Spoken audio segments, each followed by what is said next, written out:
Wilujeng sasih saung, neda dihapunten samudaya kalepatan, nu dihaja sinareng henteu dihaja. Cai soca teu kariksa, raheut manah nu teu kahaja. Bilih aya langkung saur bahe carek, kaciwit kulit kabawa daging, tunggul dirurut catang dirumpak, nyungkelit ati kirang merenah dina manah.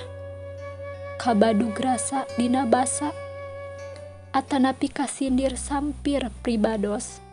Da manusa mah teu tiasa lumpat tina kalepatan sinareng kahilafan. Nyuhunkeun dihapunten teh sanes kusabab anjeunna ngarasa leres sareng anjeun salah. Tapi kusabab hate anjeun teh langkung berharga tibatan ego anjeun. Nyucikeun panyakit ati, ngiklaskeun manah nu teu genah.